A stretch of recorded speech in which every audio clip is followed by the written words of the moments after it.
भागलपुर के 0 माइल में देशभक्ति और गौरव का अद्भुत संगम देखने को मिला। अवसर था बाबू वीर कुंवर सिंह विजयोत्सव 2025 का, जिसे पूरे धूमधाम से मनाया गया। सुबह की पहली किरण के साथ ही भागलपुर का तिलका मांझी चौक देशभक्ति के रंग में रंग उठा, जिसमें भव्य जुलूस निकाला गया, जिसमें पारंपरिक वेशभूषा में सजे स्कूली बच्चों, ढोल नगारों और वीर कुंवर सिंह की वीरता पर आधारित झांकियों ने लोगों का मन मोह लिया। देश की सबसे बड़ी वीर कुंवर सिंह की प्रतिमा पर 0 माइल चौक पर माल्यार्पण किया गया। लोगों ने फूलों से श्रद्धांजलि अर्पित की और वीरता की मिसाल बने इस स्वतंत्रता सेनानी को नमन किया। आयोजकों ने कहा कि यह सिर्फ उत्सव नहीं, इतिहास से जुड़ने की एक कड़ी है। हम चाहते हैं कि नई पीढ़ी वीर कुंवर सिंह जैसे योद्धाओं को जाने और उनके बलिदान को समझे। जुलूस का समापन 0 माइल स्थित वीर कुंवर सिंह चौक पर हुआ, जहां आयोजित मुख्य कार्यक्रम में वक्ताओं ने उनके शौर्य की गाथा सुनाई। इस ऐतिहासिक आयोजन में शहर के गणमान्य नागरिक, स्वतंत्रता सेनानियों के वंशज और बड़ी संख्या में आमजन शामिल हुए। 23 अप्रैल के दिन ये विजयोत्सव समारोह मनाते आए हैं, हर साल मनाते हैं।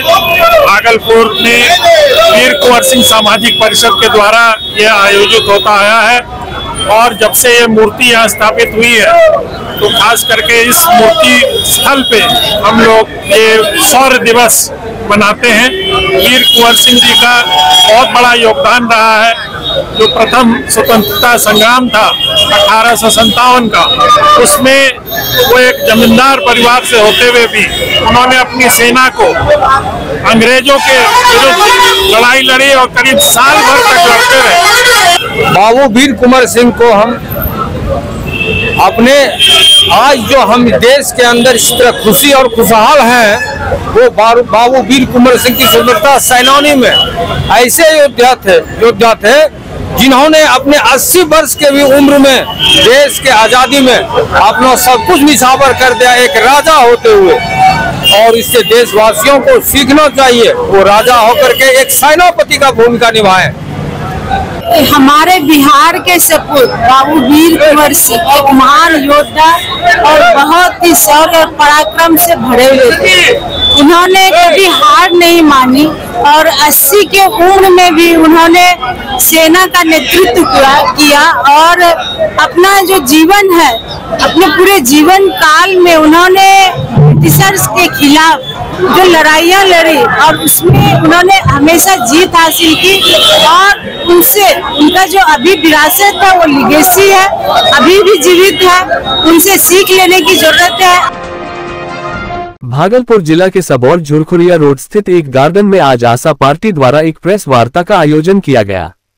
इस मौके पर पार्टी के राष्ट्रीय महासचिव एवं कहलगांव विधानसभा क्षेत्र के प्रभारी प्रसेनजीत कुमार सिंह उर्फ हंसल सिंह ने मीडिया को संबोधित करते हुए आगामी योजनाओं और पार्टी की तैयारियों की विस्तृत जानकारी दी। हंसल सिंह ने बताया कि आगामी 25 अप्रैल को इसी गार्डन परिसर से पार्टी के वरिष्ठ नेता और पूर्व केंद्रीय मंत्री आरसीपी सिंह एक विशाल जनसभा को संबोधित करेंगे। उन्होंने कहा कि यह सभा भागलपुर जिले में पार्टी की शक्ति प्रदर्शन का प्रतीक होगी और इससे संगठन को नई ऊर्जा मिलेगी। वहीं प्रेस वार्ता के दौरान आशा पार्टी के प्रदेश उपाध्यक्ष एवं नाथनगर विधानसभा क्षेत्र के प्रभारी जयकांत प्रसाद सिंह ने जानकारी दी कि पार्टी ने भागलपुर जिले के 3 विधानसभा क्षेत्रों से उम्मीदवारों की सूची तय कर ली है। हालांकि उम्मीदवारों के नामों की औपचारिक घोषणा कुछ ही दिनों में की जाएगी। जयकांत प्रसाद सिंह ने कहा कि आशा पार्टी भागलपुर जिले में मजबूत संगठन खड़ा कर रही है और आने वाले चुनावों में जनता को एक नया विकल्प देने के लिए प्रतिबद्ध है। प्रेस वार्ता में पार्टी के कई अन्य वरिष्ठ नेता और कार्यकर्ता भी मौजूद थे। इस आयोजन को लेकर स्थानीय लोगों में भी उत्सुकता देखी गई, खासतौर पर आगामी 25 अप्रैल की जनसभा को लेकर। भागलपुर जिले में आशा पार्टी की बढ़ती सक्रियता को देखते हुए राजनीतिक हलकों में इस नई पहल को लेकर चर्चाएं तेज हो गई हैं। अब देखना होगा कि आगामी जनसभा और उम्मीदवारों की घोषणा से पार्टी को कितना जनसमर्थन प्राप्त होता है। प्रेस कॉन्फ्रेंस का उद्देश्य है हमारी पार्टी आप सबकी आवाज जो आशा के नाम से कहलाती है, इस पार्टी का जो उदय हुआ है कि आज के परिदृश्य में हमारे जितनी भी पार्टियां हैं वो आम लोगों से जुटे हुए रही हैं और हमारे पार्टी का उद्देश्य है कि हम जो भी सरकार हमारी बनेगी उसमें मतलब सरकार की जो भी योजनाएं होंगी उनको हम लोग वहां तक, उनके घर तक जो है पहुंचा करके सेवा देंगे। तो हमारे जो राष्ट्रीय अध्यक्ष हैं, इनकी एक सोच है कि हम एक स्वच्छ और भ्रष्टाचार मुक्त और एक कानून का जो राज है उनको जो है हम कायम करें। इसी परिदृश्य को रखते हुए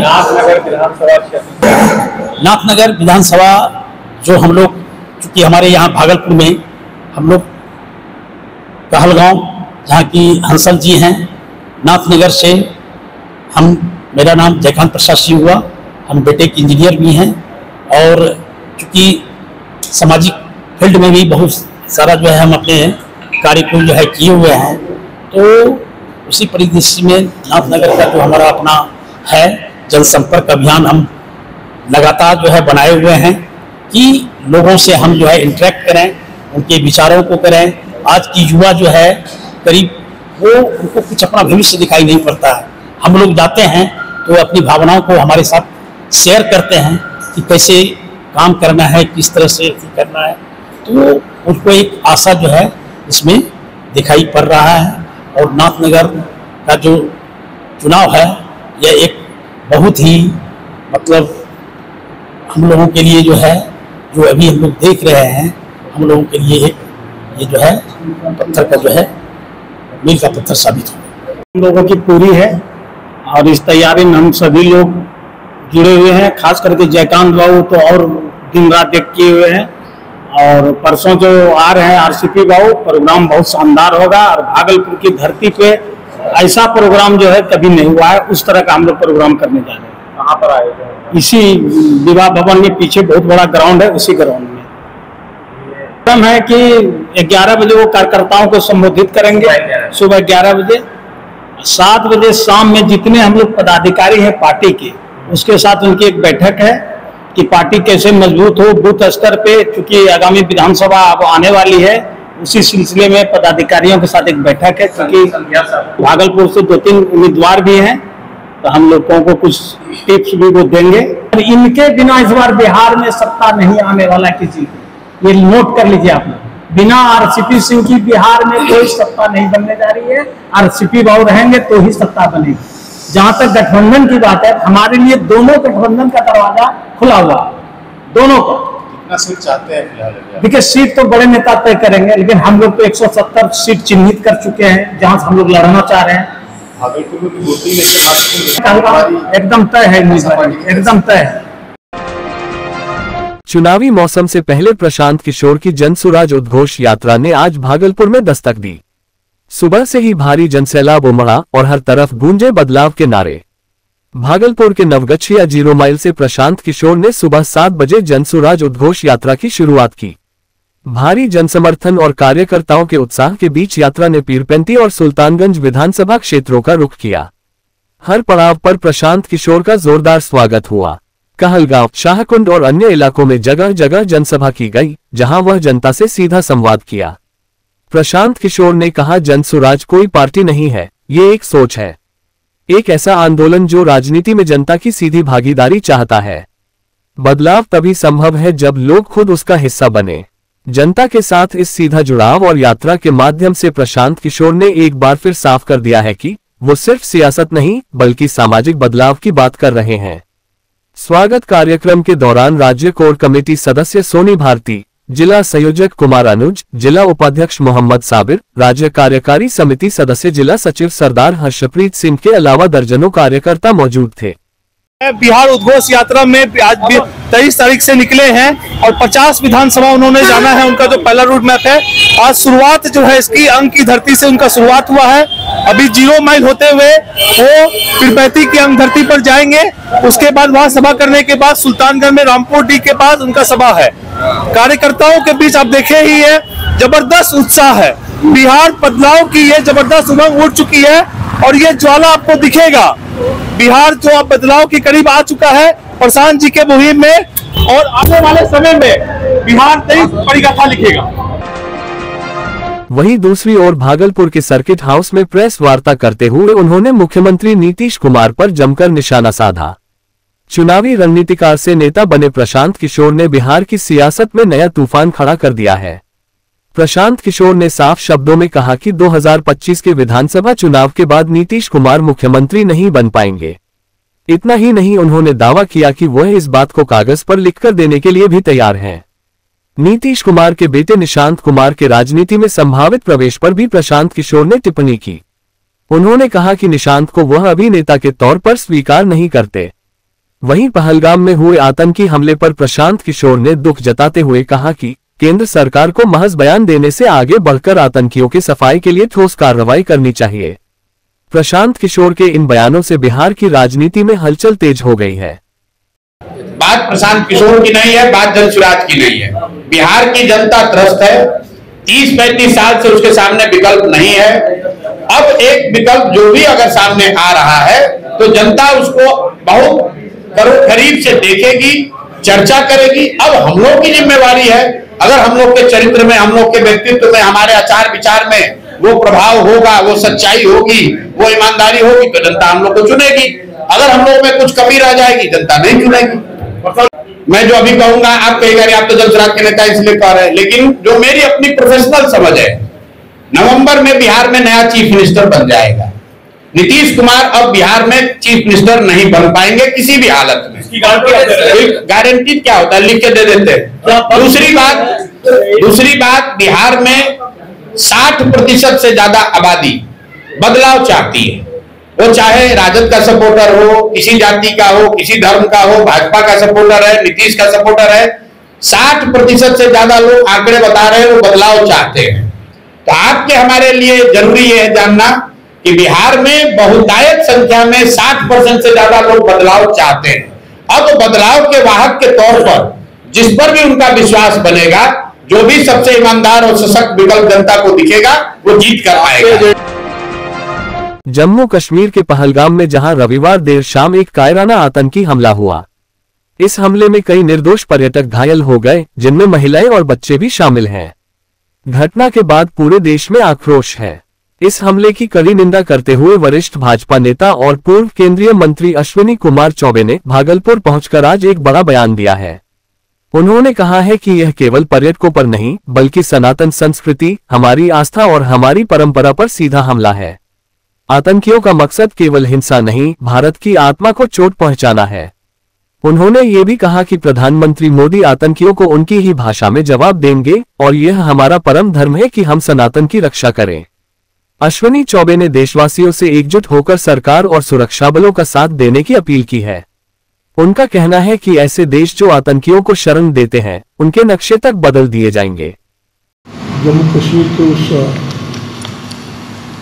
पहलगाम की घटना के जो पर्यटकों पर हमला हुआ है, काफ़ी लोग मरे हैं और घायल हुए हैं, बहुत के शिकार हुए हैं। मैं पूरी तरह से इस घटना में यह जो प्रहार हुआ है, यह जो नरसंहार की स्थिति पैदा की गई है, ये धर्म पूज करके जिस प्रकार से मारा गया है, ये भारत की सनातन संस्कृति पर था। और मुझे लगता है कि अब वक्त आ गया है कि तमाम सनातन धर्मियों को एक मंच पर आना होगा, एक बैनर के तले आना होगा। अन्यथा अगर सनातन यहाँ का समाप्त हो गया तो पूरा विश्व जो है उसके नक्शे बदल जाएंगे। सह देने का काम किया बांग्लादेश में जो हिंदुओं पर, और मुझे लग रहा है कि जिस प्रकार से ममता बनर्जी ने मुर्शिदाबाद में वो घटना को सह दिया है, वो क्रूरता का प्रतीक है। और मुझे लगता है कि ममता का नाम अब लोग अपनी बेटी का नाम ममता को नहीं रखे, ऐसा वहां बंगाल के लोगों ने, उन्हें इतनी क्रूरता भरी। एक महिला ममता मई होती है, माँ अपने आप में ममता बनी, उसको कलंकित करने का काम किया। इसकी भी तैयारी की जा रही है। मुझे लगता है कि ये परिस्थिति ऐसी आई है कि आज हम परशुराम भगवान को तो सदा याद करते रहे, लेकिन आज सनातन संस्कृति समाप्त होने के का जो ये साजिश है, उसके खिलाफ सभी परशुराम भगवान के जितने वंशज हों सब एकजुट होकर और सनातन समरस समाज के लिए इकट्ठा हों, यही मेरा आह्वान है। भागलपुर से एक बड़ी खबर सामने आ रही है। बबरगंज थाना क्षेत्र में गुप्त सूचना के आधार पर पुलिस ने एक युवक को देशी कट्टा और 2 जिंदा कारतूस के साथ गिरफ्तार किया है। पुलिस के अनुसार दिनांक 22 अप्रैल को बबरगंज थाना के गश्ती दल ने सखरुल्ला चक्कुए के पास एक संदिग्ध युवक की तलाशी ली। तलाशी के दौरान युवक के पास से एक देशी कट्टा और 2 जिंदा कारतूस बरामद हुआ। सबसे चौंकाने वाली बात यह है कि गिरफ्तार युवक शुभम सोनार उर्फ छेदी हत्या के 2 मामलों में पहले से ही आरोपी है, जिनमें से एक अमरेंद्र सिंह हत्याकांड है। गिरफ्तारी के बाद उसे विधिवत हिरासत में लिया गया है। वरिष्ठ पुलिस अधीक्षक के निर्देश पर चलाए जा रहे विशेष अभियान के तहत ये कार्रवाई की गई। इस छापेमारी में पुलिस उपाधीक्षक नगर 2 के नेतृत्व में एक टीम शामिल रही, जिसमें बबरगंज थाना के पुलिसकर्मी विशाल कुमार, देव कुमार सिंह और कई अन्य पुलिसकर्मी शामिल थे। मामला यह है कि हर साहब के आदेशानुसार हम लोग आदेश शराब पर बाल्टी में छपाई की जा रही थी। संडे गश्ती क्रम में सूचना मिली कि एक व्यक्ति कमल पिस्टल खोजते हुए जा रहा है। उस सूचना की आलोक में गश्ती पार्टी के जो इंचार्ज जो थे विशाल कुमार, उन्होंने छपाई की है तो देखिए कि व्यक्ति को गाड़ी देखते हुए भागना शुरू कर दिया।